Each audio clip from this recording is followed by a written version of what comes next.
નથી એમ. પછી પૂછે આ શું એમ, તો સમાજ આ સ્થિતિએ પહોંચ્યું છે. કહેવાય માંગે છે આપણે તો બધા વિષયથી જોડાયેલા છે એટલે માખણ કદાચ ખાતા નહીં તો હશે, જોયું તો હશે એમ. સવારે બાજરાનો રોટલો ને માખણ ને ઘી ને ગોળ ને જો આપણે ખાઈ ને, અમારું શિરામણ છે ને સવારમાં બાજરાના રોટલા હોય, ઘી ગોળ હોય, માખણ હોય, શાક હોય, એટલે વધુ અમે સવારે ખાઈએ એમ. ક્યારેક એમ થાય કે પાઉંભાજી ખાવી હોય તો સવારમાં ખાઈએ, લાડવા ખાવા તો સવારે, ભજીયા ખાવા તો સવારે બનાવીએ, કાંઈક વિશેષ બનાવવું હોય તો સવારમાં બનાવી લઈએ. પછી આખો દિવસ પચી જાય બરાબર. સાંજે ખીચડી ને ખાલી ખીચડી જોઈએ, સાંજે ખીચડી દૂધ અથવા ખીચડી ને શાક. તો મહેમાન આવે તો સાંજે કાંઈક શાક કે રોટલા બનાવી, બાકી કોઈ દિવસ સાંજે ખીચડી સિવાય કાંઈ હોય નહીં એમ. સવારમાં આપણે બધા ભરપૂર માત્રામાં, એટલે આપણે તંદુરસ્ત રહેવું એ જરૂરી છે. જો જે પણ કામ કરવું હશે તો શરીર પેલું જરૂરી છે. એટલે શરીરનું એટલે વાત કરું છું કે ગાયનું ઘી દૂધ માખણ ખાય ને એ શક્તિશાળી બને. એટલે ઘી છે, છેલ્લી વાત ઘી નહીં.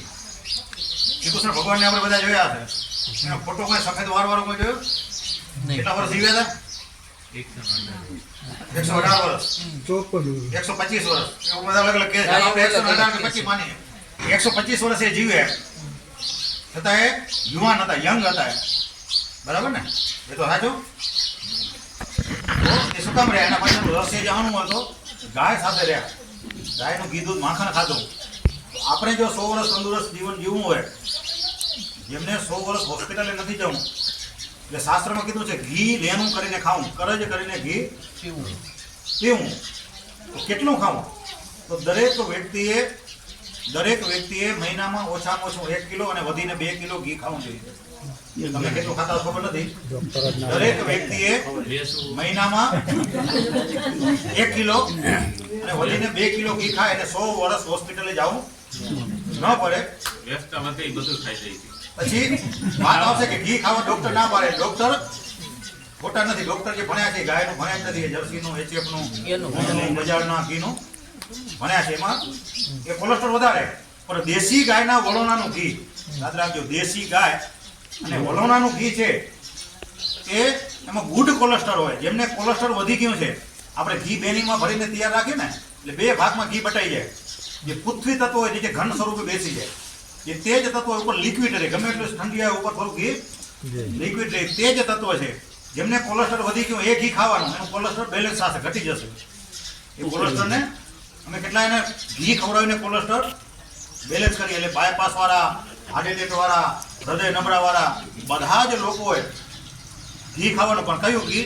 વલોણાનું. હું 19 પદ્ધતિનું ઘી શીખ્યો છું, પણ બધેથી જે બધા જ ખાઈ શકે, જે શાસ્ત્રમાં 10,000 વર્ષ જૂના ઘીનો ઇતિહાસ બતાવ્યો છે, જે ઘી બધા માટે ઉપયોગી છે, એ ઘી છે ગાયને દોહન કરીએ એટલે ઘી દૂધ ગરમ હોય એટલે તરત મેરવા નાખી દઈએ, અથવા પછી એ ઠંડુ થઈ ગયું તો એને 9 શેકું ગરમ કરીને મેરવા નાખવાનું, ઓછામાં ઓછું 12 કલાક રાખવાનું, એટલે દહીં બની જાય.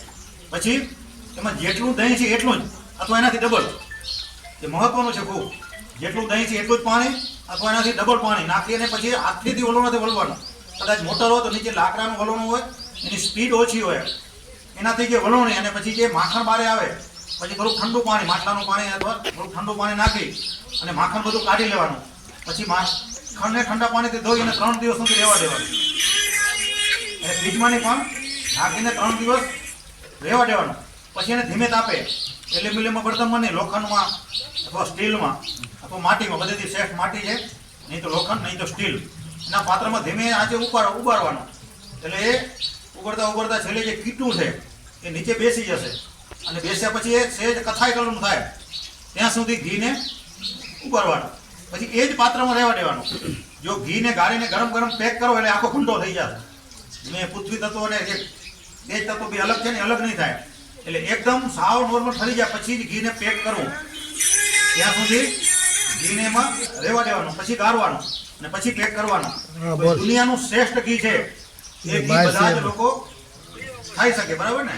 આ પ્રકારનું ઘી 1 કિલો અને વધીને 2 કિલો ખાવાનું કીધું. બાકીના જે ઘી છે એ અલગ અલગ બીમારી માટે, અલગ અલગ રોગના ઉપચાર માટે ઘી બતાવ્યા છે, પણ બધા ખાઈ શકે. મેં આ પદ્ધતિ બતાવી. એ ઘી સરસ લગાવીએ તો એક જ સાથે કેટલું પી શકો?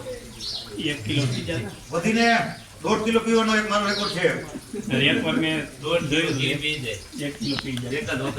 ગાય માતાની કૃપા છે, બાકી તો તમે પ્રયોગ ન કરજો ને કે પૂછશે કે કે ભરતભાઈ તમે કેવું? હા એમ જ થાય. એટલે ઘણા પ્રયોગ કર્યા આવું થયું છે એટલે કહું છું આ તો ઘી શેની હારે ખાવું એ જરાક કહો. ઘી ગમે નહીં હારે ખાઈ શકાય. કઈ રીતે? બધેથી શ્રેષ્ઠ છે ગોળ અને ઘી. દેશી ગોળમાં ઘી નાખીને, પછી રોટલામાં ઘી નાખીને, શાકમાં ઘી નાખીને, પછી એનો વઘાર કરીને શાક જેના શાક હોય વઘાર કરવા તો પણ ખૂબ ઘી. ખીચડી જે અમારે ખીચડી બને ને એટલે ખીચડી જે રાંધીએ તેની અંદર થોડું ઘી નાખી દઈએ.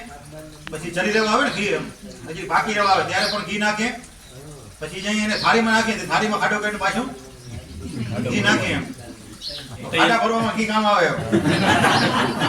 મહિને કિલો ખવાય છે. તો પછી રોટલો હોય બાજરાનો એને માથે પોપલી કરી નાખવાની આમ ભૂકો થાય ને પછી એમાં ગોળનો એક થર કરી દેવાનો પછી એમાં ઘી ભરવાનું. એટલે ઘી ખાવાની ઘણી બધી પદ્ધતિઓ છે એમ.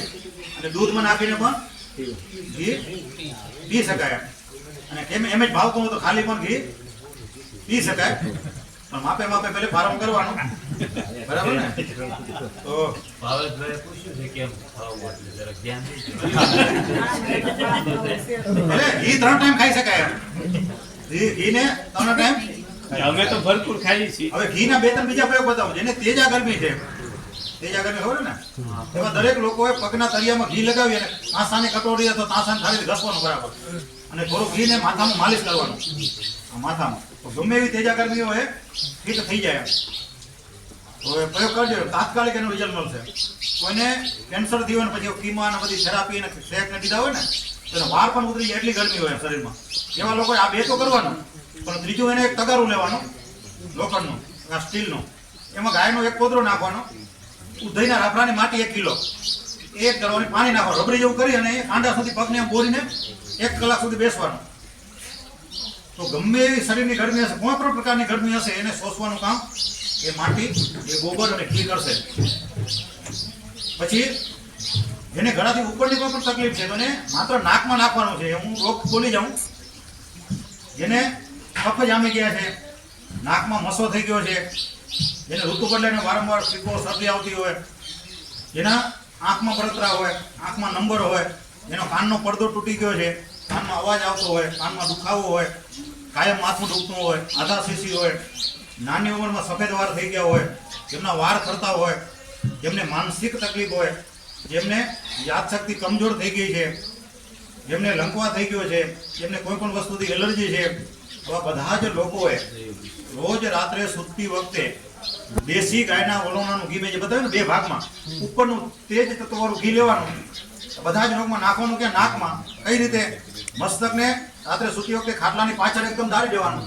3 બૂંદ આમાં નાખવાના, 3 આમાં નાખવાના. એકદમ ધીમેથી શ્વાસ લેવાનો. એ ઘી ગળામાં નાવું છે સીધું મગજમાં જવાનું. ગળામાં આવશે નુકસાન નહીં થાય પણ ફાયદો ઓછો કરશે. એટલે કદાચ એવું લાગે તો 2 મિનિટ મોઢેથી શ્વાસ લઈ લેવાનો ને જેટલા રોગ કીધા